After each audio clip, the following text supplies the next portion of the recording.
non-stop Vikings talk. It's Purple Daily on Score North and ScoreNorth.com. Purple Daily, presented by Surly Brewing Company. Could we be better? Yeah. Could we be worse? Yeah. I mean, we are where we are, and but I like the resiliency of this team. You know, they fight. You know, I felt like there were so many times we should have put the game away today, and we didn't do that. So we still have to get, you know, where we get to the point where we got a team down, we put them away, and we didn't do that today. So that's, you know, something we'll keep talking about, keep working on, and trying to fix. There he is, the head football coach of a team that has grinded its way back to a 500 record going into the bye week. This is Purple Daily, presented by Surly Brewing Company, Phil Mackey, Judd Zolgad, our executive producer, Declan Goff. This is Daily Vikings Entertainment, and we just want the Vikings to win a Super Bowl before we die. Really that much to ask for? Really? Once? Just once? I wouldn't think so. Right? And quit trying to kill us, too. Just giving us heart attacks. Like the last 2 weeks, you're trying to actively kill your fan base. It's not fair. They haven't seen a championship.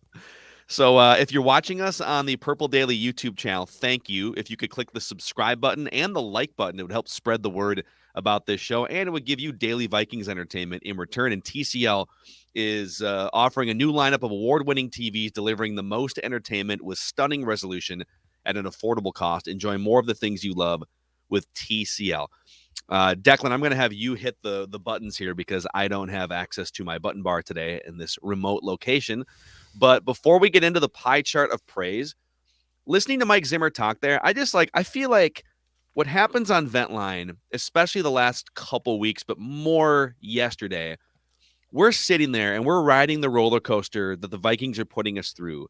And for the 90 minutes of Ventline yesterday, I was still so mad about the way they let that game slip away and hadn't flipped back into big picture mode and back into, but they came back against a good defense on the road and Kirk daggered another team late, right? I feel like my comments and the way I viewed that game through the Ventline lens was still in I'm going to complain about all the things that drove me nuts in that game, as opposed to really zooming out and saying, okay, yeah, it wasn't the prettiest of wins, but that was one of the best defenses in the NFL on paper. Maybe they're a little bit of a fraud in that they played a lot of bad teams, but that's definitely a top 10 defense. And you put up 571 yards and you scored at will when you needed to in the second half. You averaged almost 7 yards per play. So that's kind of where I'm at here. I've taken a step back from the ledge that I was on during Ventline yesterday, and I'm viewing this through more of a big picture lens. I'm wondering if you guys have taken that step back with me or if you've jumped over the ledge. Where are you guys at this point? No, I'm still exactly where I was, which is, look, the thing that makes our show in particular special, that separates it from, let's say, different shows, is the fact that we're not looking to celebrate small wins. We're looking for a championship. And every Sunday is a referendum and a self-scout on how you're going to get there. So, and I think we've done a great job of properly celebrating the things that should be acknowledged. Kirk Cousins played great. KJ Osborn's a great find. All of those things are important, but the reality is, you know as well as I do, that if you play like you did in the 4 games out of the bye, like you did against Detroit and Carolina, you are going to lose. And so, no, I'm not, it's not like I'm saying, oh, they won and everybody sucked. That's not true. But I am saying this. The reality, and I guarantee we come far closer on Ventline to what the Vikings say privately when they start to look at film.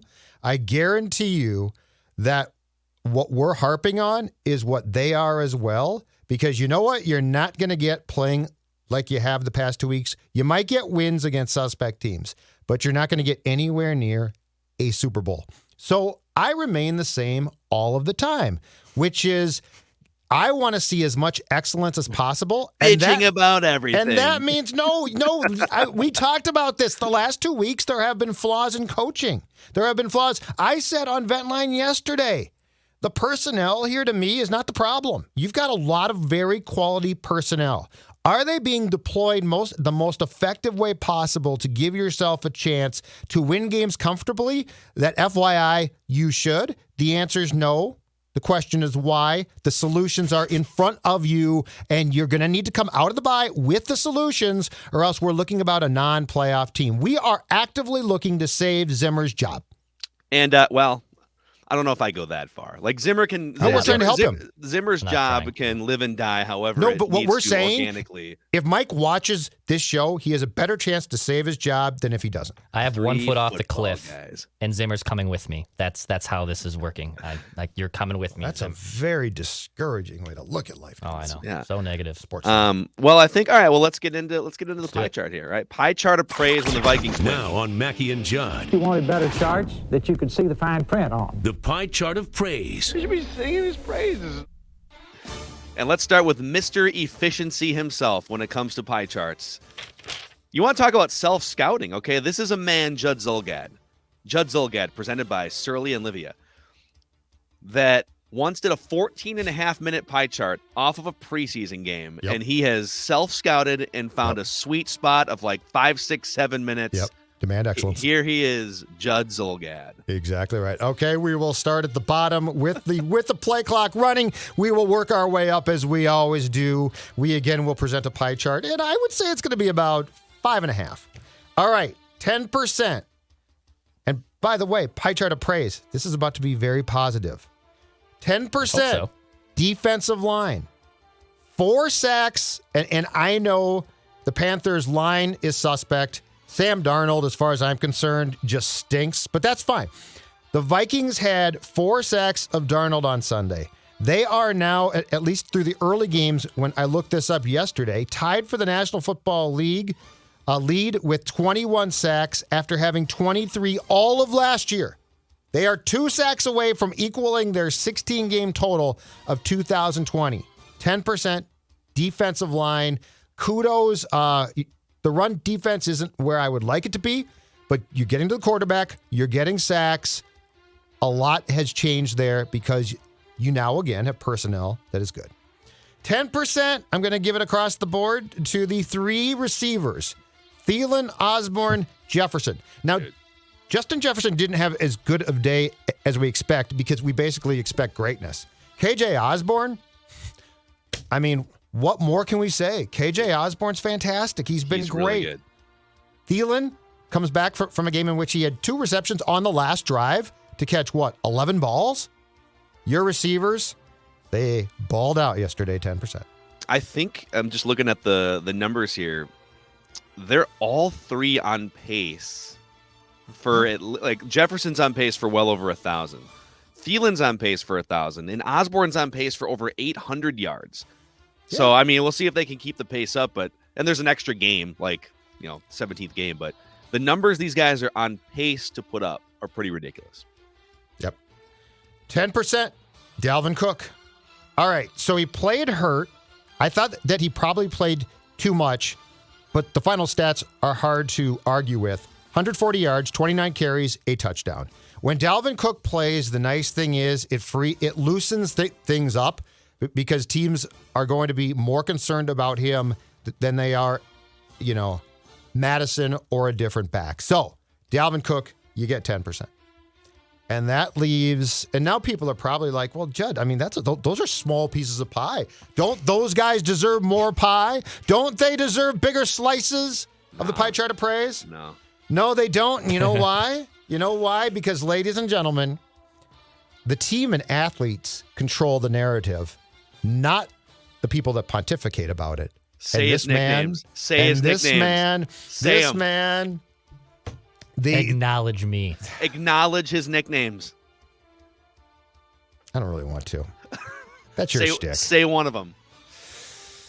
Say one of them. The late game luminary. There he is. Yeah, there it is. The late game luminary. Captain Kirk Cousins. You get 70% of the pie chart of praise. The last 2 weeks, you have not single-handedly, but largely saved your team from embarrassment, from going down in flames. To Phil's point, I think Detroit for sure, you probably saved Zim's job. And Kirk Cousins throughout the course of this season in the first 6 games has been great when the pressure is on in almost every game. They've won some, they've lost some. Week 2, week 1, not his fault as much. But anyway, 70%, Kirk Cousins. I am more than happy to be a Kirk Cousins stan if Kirk Cousins is going to continue to play like this. Now, when you face the Ravens and the Chargers and the Cowboys and the Packers, we'll find out. But for right now, 70% to Cousins, 10% to Dalvin Cook, 10% to the receiver trio, because we're going 3 deep, Phil Mackey, Thielen, Jefferson, and Osborn, and 10% to a defensive line that is only 2 sacks away from equaling its total for last year. Amazing. When are we going to get a 3 deep poster reboot? Look at that, boys. Similar to the one 420, 430, or 429, basically. Oh, I just ran a 4-minute drill. It's pretty good. You did. Kill. That was good. It was efficient. It was opinionated. It was a lot of good entertainment in there. All right. Yeah, I danced. It's halftime. Here's the halftime show of Judd's pie chart. Hawk my nose. All right. I'm gonna start. I'm gonna give you the biggest slice at the top because I'm just gonna piggyback off what Judd said. 50% of the pie chart of praise goes to the Dagger Doctor, goes to Mr. Game-winning drive, Mr. GWD, the fourth quarter pharaoh, Kirky McClutcherton. Somehow, some way, the Vikings found themselves trailing in the second half. Maybe because Mike Zimmer just constantly plays to coach in close games, right? He kicks field goals inside the 5-yard line and very rarely inspires his team to throttle an opponent. And so inexplicably, the Vikings found themselves trailing in the second half, and in comes Kirk Cousins. He sets the Vikings up at the end of regulation. Here you go. All right, I did it again. Here you go. Greg Joseph misses the kick. All right, I guess we'll have to try again in overtime. And he says, we're not going to even leave this to the kicker. I'm going to find KJ Osborn down the field. Perfect game-winning touchdown pass. Kirk was excellent again in the biggest moments. And and we can talk more about this. We'll have our State of the Offense episode on Thursday. Plenty more time. We'll talk about it with Boone, I'm sure, tomorrow. But I just want to bring up some numbers leading into the season here. For anyone who says, look at you guys pulling a 180 on Kirk. He's always been this guy, and now you guys owe Kirk an apology. That is not true, all right?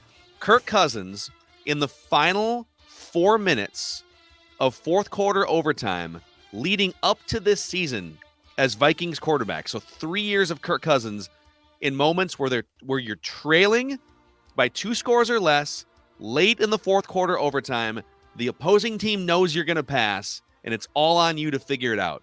And he's been one of the worst quarterbacks in the NFL up till this season. 46th in passer rating, 45th in yards per attempt, and more interceptions than touchdowns. You flip the switch to this season, and like Judd said, almost every game, he has delivered in the biggest spots with the Vikings either trailing or tied and need a score to go ahead. And he's been sabotaged a couple of times by Greg Joseph, but we're 6 games in. This thing could change. He's put together hot stretches before, but this is the best he has played in those situations as Vikings quarterback. If you can't see the change in those situations, or if you think he's just been the same guy in those situations, you haven't been paying attention, and he deserves praise. He has changed the narrative. This isn't me doing a 180. This is me praising him rightfully for doing so well in these situations. So 50% to Kirk Cousins. All right. The deficit demolisher. You may mock offensive self-scouting, but I'm giving 30% to offensive self-scouting, all right? The performance wasn't flawless. There was definitely times where I thought the Vikings should be more aggressive, maybe not settling for field goals inside the 5-yard line. But ultimately, in the end, after 3.5 hours of play, after a week of offensive self-evaluation, the Vikings put up 571 total yards and 7 yards per play against one of the best defenses in the NFL. The Panthers also came in as the team that blitzed the most in the NFL and the team that generated the most pressure in terms of percentage of snaps that result in pressure. And the Vikings held them to single-digit pressures on 48 pass attempts yesterday. So, hey, it wasn't perfect offensively. It was they definitely turned it on at the right time in the second half. But something changed. Also, they came into the game with only 15 deep pass attempts in 5 games. It was bottom half of the NFL. They never threw deep. It was like 2 or 3 times a game they would throw the ball 20 yards or more in the air. Yesterday, 4 for 8 for over 100 yards, a game-winning touchdown, and 14 yards per attempt. Mm-hmm. Throw the ball down the field. Imagine it's glorious what can happen when you've got these Imagine weapons. that. Right? Imagine that. You put in the film, you grinded the film and said, I wonder if we should throw the ball deep more often. And they did, and it worked, and they daggered the Panthers in overtime. 10% to the Vikings' new franchise left tackle on a rookie scale contract for 5 seasons. Christian Darasaw gets part of my pie chart of praise. Bravo, right? That's a good one for you. That's a good one. 69 pass blocking snaps this season, Declan. Nice. There you go. 1 pressure allowed. Only 1 pressure allowed yesterday. Yeah. No pressures allowed. Now he hasn't been. It's not like he's getting beat sometimes, but they haven't resulted in pressures, and that's the most important thing. So he's sitting over there. He's a massive body. He's picking this up quick, and he does not look overwhelmed at all. So 10% to Christian Darasaw. Mm-hmm. And I'll give the other 10% here. This is my 4th and final slice of pie here. 10% to the Vikings defense as a whole for mostly doing its job. I mean, they helped force 3 turnovers. They had 4 sacks of Sam Darnold. That's a putrid offense that shot itself in the foot. Like, they had 8 drop passes on their own, so that wasn't necessarily Vikings defense related. And the Vikings defense has been mostly great since the second half of the Seattle game. So I'm having a hard time figuring out if this is the Vikings defense turning a corner and becoming a top 10 unit, or if they're just facing Sam Darnold, Jared Goff, and mediocre Baker Mayfield. We're going to find out for sure if Dak Prescott is healthy enough to play after the bye, and Justin Herbert and Lamar Jackson and Aaron Rodgers. But 10% to the Vikings defense. It feels like Patrick Peterson is playing really well. And he cramped, they said. Right. But as long as it's just a cramp, that's fine. But I mean, I think that he has been, it feels like teams are testing him still, and he's doing a really good job, and that's huge. That's absolutely huge. So 50% to Kirk Cousins, 30% to offensive self-scouting and self-reflection and self-care. You're giving them credit for doing something the 3 of us told them to do. Well, it's good, but good. This is what you should do. You're doing something wrong. Just text me. I can save you time. Text me. Yeah. What should we do, Judd? Throw the ball deep more. You've got 3 receivers. You go 3 deep now.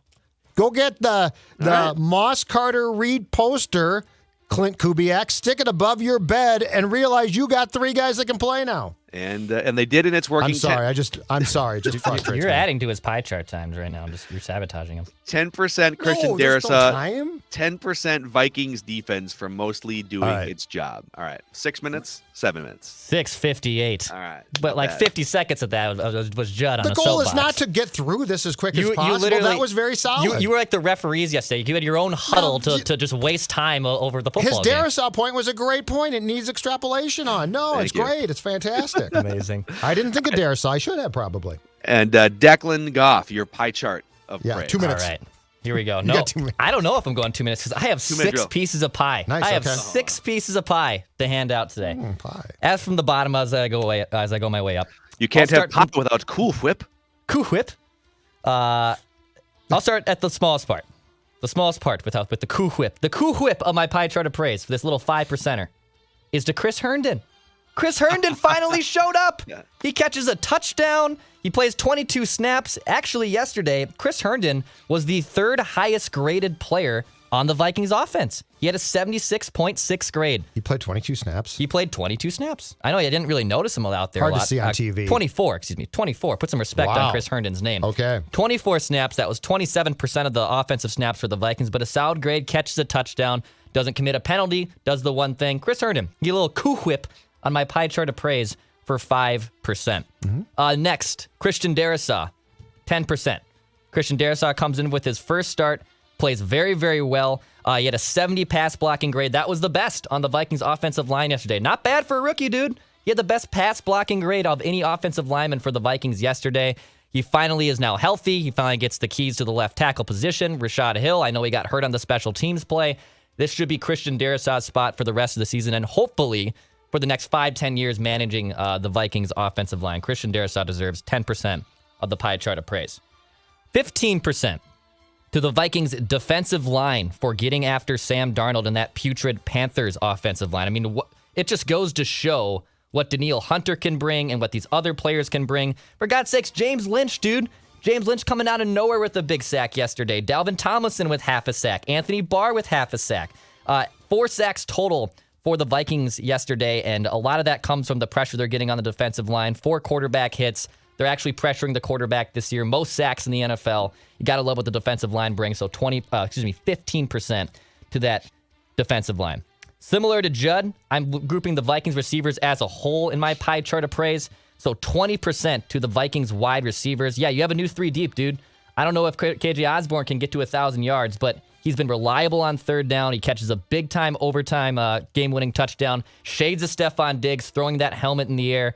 Obviously, Thielen and Jefferson are studs. We know that. And Jefferson, yeah, with the costly fumble yesterday, maybe not the most pristine performance we've seen from him, but Adam Thielen with 11 grabs, Justin Jefferson with 8 grabs, 13 and 14 targets respectively for Thielen and Jefferson. Yes, that's exactly what we want. That's what they should be doing, and they had a big day, so they get 20% of my pie chart of praise. 10% to Dalvin Cook. Dalvin Cook has a monster day yesterday. I think quietly rushes for 140 yards. It certainly did not feel like he had that big of a day, but he got the rock 29 times, 4.8 yards per carry, and a touchdown. Obviously, this Vikings offense likes to hand off the ball no matter who is there. Alexander Mattison had 29 carries last week. Dalvin Cook has 29 carries this week. Mattison gets a little bit ignored, but obviously Dalvin Cook is a special player, and Cook still deserves credit. So 10% to Dalvin Cook. And then finally, the biggest chunk of pie to the late game luminary, the dagger doctor, the Colossus Mr. of Game Clutch. winning drive, the Colossus of Clutch, the Colossus of Clutch. And I believe Ben Gessling even had a note on this from Kirk Cousins, who was absolutely phenomenal again in a game-winning drive situation. In the last 12 games, Kirk Cousins has had a chance to win or tie the game, and Kirk has delivered that 6 times. So Dude. he's actually he's doing the one thing that I've been asking him. A lot of people have been asking him to do is just be clutch, rise up to a moment. The Fox pregame show or on the halftime show yesterday spent the entire halftime show saying, when is Kirk Cousins going to be this guy? He had the one throw to Thielen in the playoff game. When has he ever been the guy that rises up to the moment? And right now, Kirky McClutcherton is Clutch. silencing Just call him Kirk Clutch. all the critics, man. Kirk Clutch. Yes, Kirk You're Clutch. right. 40% of the praise, dude. He had a monster day. So 6 pieces of did. pie. 6 in my pie chart of And praise. now, oh, sorry. Go ahead. Go. I was going to say 5% to Herndon, 10% to Darasaw, 15% to the defensive line, 20% to the receivers, 10% to Dalvin Cook, and 40% to Kirk Cousins. Oh my God, I forgot to time myself. That's Oh, okay. yeah, sure. okay. You forgot Dang to it. time your. You had the internal no. clock. The internal clock. You Yeah. had. It was very good. Nice work. Well, with Kirk and Cousins. again, like Kirk, you don't get an award for doing it against the Lions and the Panthers to pull back to 500, right? Like this is about playoffs. This is about championship, and so you're going to have to also do it maybe against a Dak Prescott-led Cowboys team that might be one of the 3 best teams in the NFL. Like you're going to have to do it against Lamar Jackson and the Ravens. So these performances, we don't just get to like bow down and worship. If you don't, you get off. Saying Bill. like let's Get off the bandwagon. let's keep it going. Let's keep it going. Yeah, exactly. Yeah, Yeah, just like Bill. Judd is keeping the momentum going on his path to a healthier lifestyle. Oh, that is thanks to my friends, and I'm going to talk about them right now. Livia Weight Control Centers, the pandemic pounds, and I think you can see it in my face now. The pandemic pounds are peeling off. I'm in 2 weeks' time, guys, down almost 12 pounds. This program gives me structure, and it's easy to follow. And guess what? I don't have to take microwave meals to stadiums and be like, do you have a microwave I can use for my special? It combines food I buy with food that I get from them, but it's a very, very simple thing. I'm feeling great. I'm sleeping great. And now it's your turn. If you join now, get the first 10 weeks free. Limited time offer ends soon. Again, that's the first 10 weeks free. Visit Livia.com or call 855-GO-LIVEA, livea.com. Get the structure. You could still live life. You could still have fun.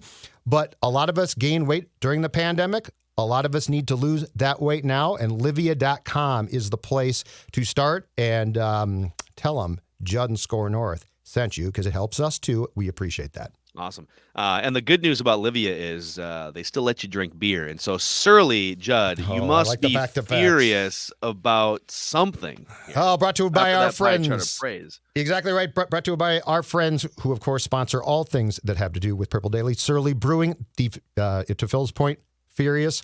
My favorite, really good tailgate, boys, on Saturday before the Gopher game, at which I crashed it. It was actually supposed to be sponsored by a different beer, and I rolled in with my Furious. And that was like D-Generation X rolling into WCW. And I cut a promo. He's like, no, you ready? And I cut a promo, and here is why. Are you ready? I am surly. I must be furious. All right. I have only one message today for our Vikings. Enough of the late game shenanigans and meltdowns. The Vikings barely just pulled out not one but two consecutive games in which they should have won easily. And look, Kirk Cousins has been great, right? But relying on Captain Clutch versus the Lions and Panthers works.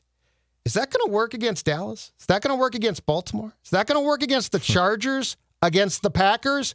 And I'm not blaming Kirk. I'm just saying if the rest of the team doesn't do its job, these late game cardiac kids act. I mean, you're giving your fans, we're trying to watch you win a Super Bowl, and you're actively trying to kill us. Stop with it. Take control. There is no such thing as a perfect game. I get that. So like saying 4 quarters and you don't give up anything, that's not true. But you know what there is? You know what there is, boys? There's a complete game. And the Vikings have yet, and this is not on Kirk, the Vikings have yet to play what I would consider to be a complete game where something that shouldn't go wrong doesn't go wrong. There's just too many things. And these last 2 games, you've been very fortunate to win against not great teams. You've got 4 tough teams coming up. Late game meltdowns in those cases will cost you wins. Stop with it.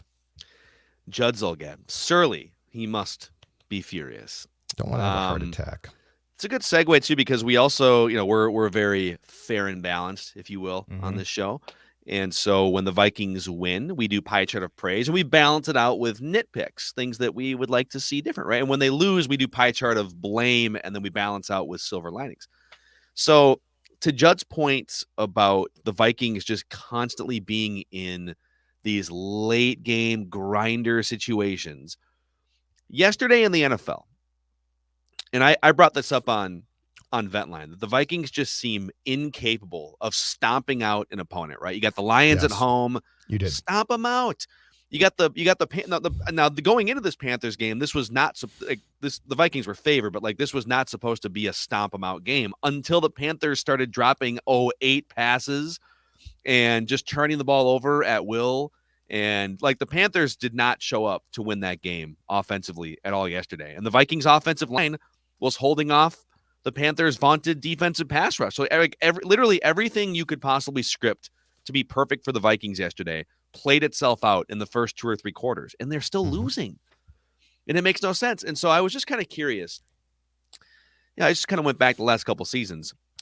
Yesterday in the NFL alone, we had 6 games that resulted in a blowout score of 3 touchdowns or more in terms of final score, 31-8 or whatever, right? Yes. 6 blowout games in the NFL yesterday that resulted in a 3 touchdown or more gap as a final score.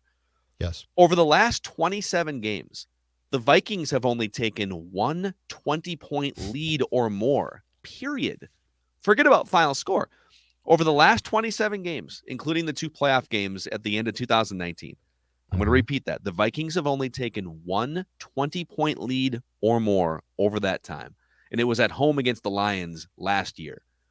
So they're just, whether it's the defensive meltdowns or a blocked punt like yesterday, or conservative offensive play calling and just wanting to settle for field goals inside the 5-yard line, the Vikings are not maximizing their chances, and they're not going to be there every week, but like when you get a chance once or twice a month, whatever it may be, to stomp somebody out, put your foot on the throttle, man, like, or put your foot on the gas, I guess, and use your hand to throttle down. I'm a car guy, really. It just drives me nuts that they're even like losing that game in the second half.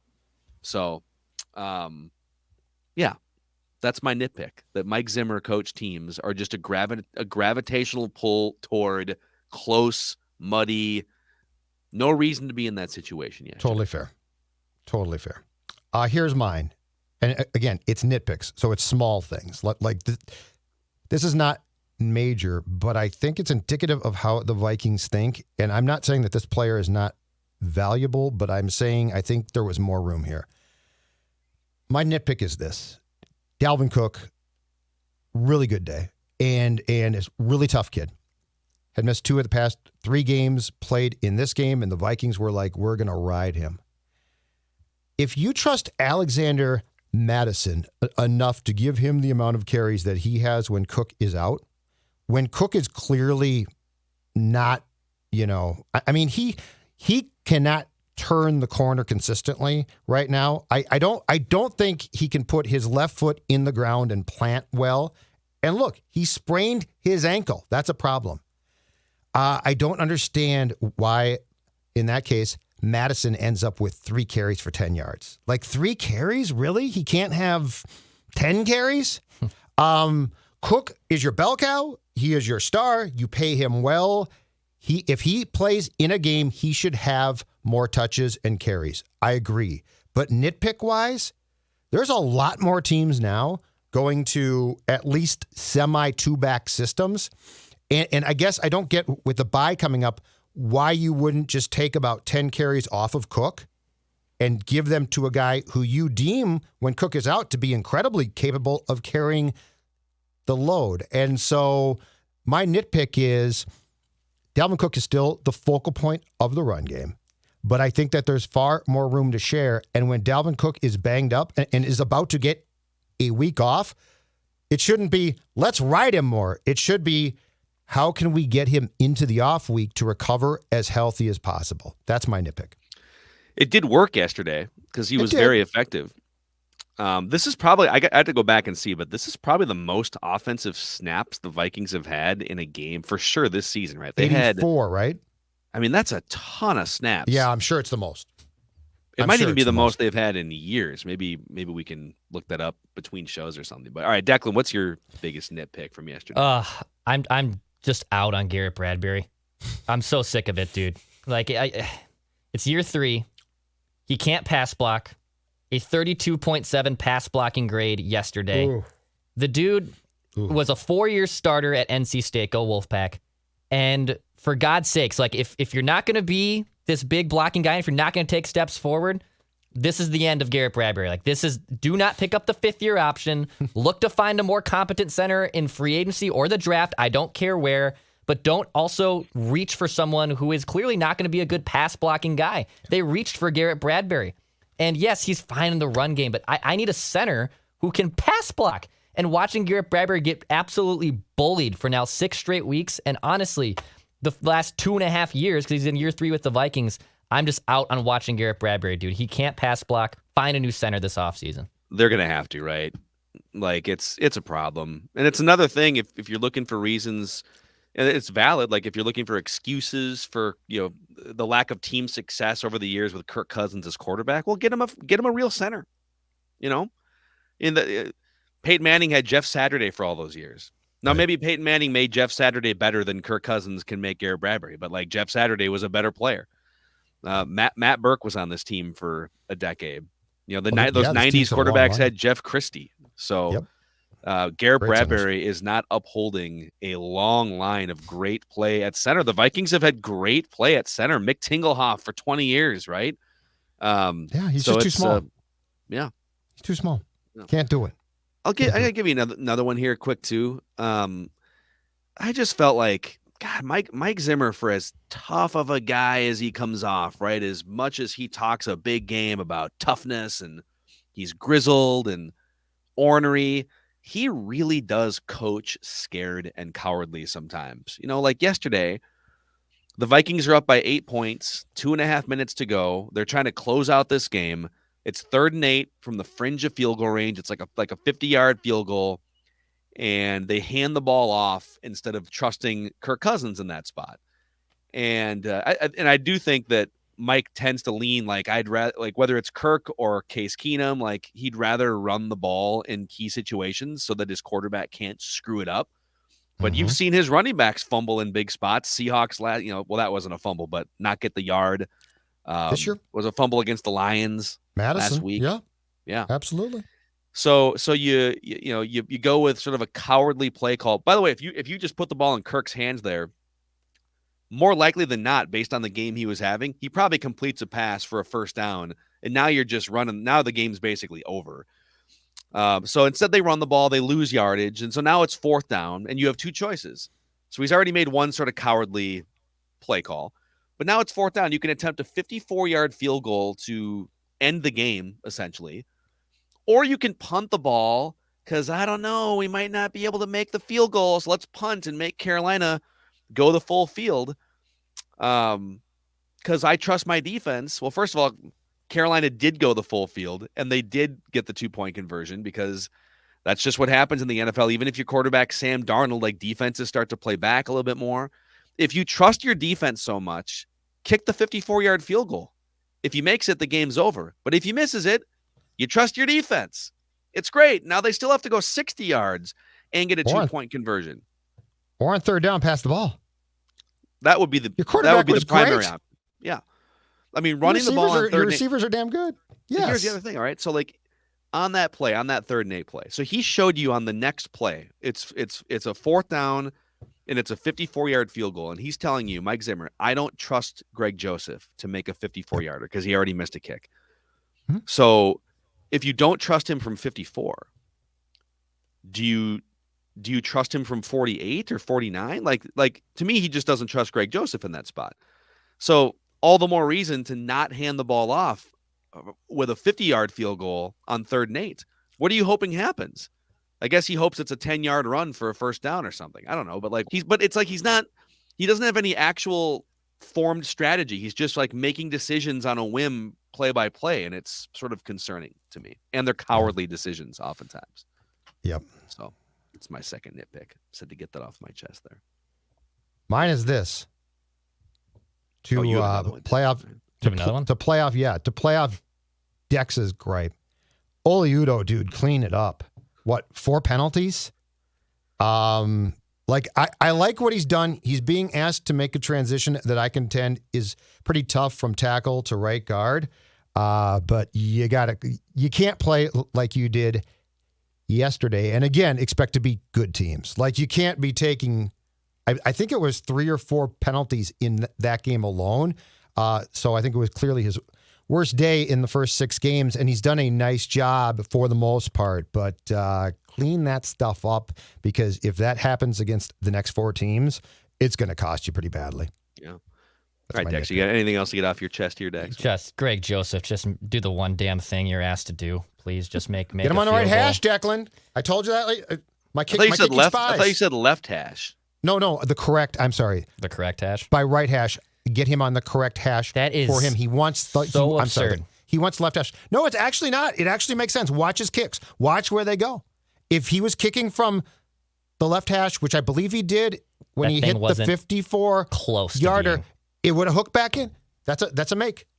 There's one thing you got to do, man. I don't care if you're on the left or right hash. Well, see, do you and Zimmer, damn thing. you and the Vikings, you're stubborn, you're bullheaded. Well, okay. Listen to your kicker. There's 2 ways to look at this. On one hand, would it be nice to have a kicker that wasn't so high maintenance that he just needs it perfectly, just make kick? But on the other hand, if your kicker feels more comfortable, especially with like game-winning field goals on the left hash, can you get the guy lined up on the left hash? Is it that much to ask for? Exactly. It is a lot to ask for, because when you're trying to when you have no timeouts and you have to just do a quick play and spike the ball, you don't know where you're going to be sometimes. So him having to ask for where it's going to be is, I think, too much. Like when they had that last play to spike the ball, it's to the right. Well, sorry, that was the open play. That's the only play we got to do. Sorry, Greg Joseph. Can't put the ball for your little pristine side on the left side. All right, That's where it has to be. Then he's going to miss. Then you're not going to get the field goal. Kick the field goal, dude. Then you're not going to get hard. it. No, he's not now. He's going to miss. Screw that, he says. I'm done. Just breaking news: the Vikings did win their football game yesterday. They Yeah, beat the Carolina Panthers on the road, 34-28. Sunday night, they have clawed back to 500, and some fun games on the horizon. Primetime game, number 8, under the lights. He's a new man. The marquee is going to say, "Come see the new Cousins." Love it. I love it. All right. Good therapeutic show there. I think a proper amount of praise for Kirky McClutcherton. And don't forget, if you missed Vikings Vent Line yesterday, it was hot. A lot of great callers, a lot of first-time callers as well. So check that out. And please click subscribe and like if you're watching us on the Purple Daily YouTube channel. Alex Boone tomorrow, a Purple After Dark tomorrow night at 11 o'clock p.m. Central Time with Realistic Randy. Daily Vikings entertainment here on Purple Daily, presented by Surly Brewing Company. See you guys.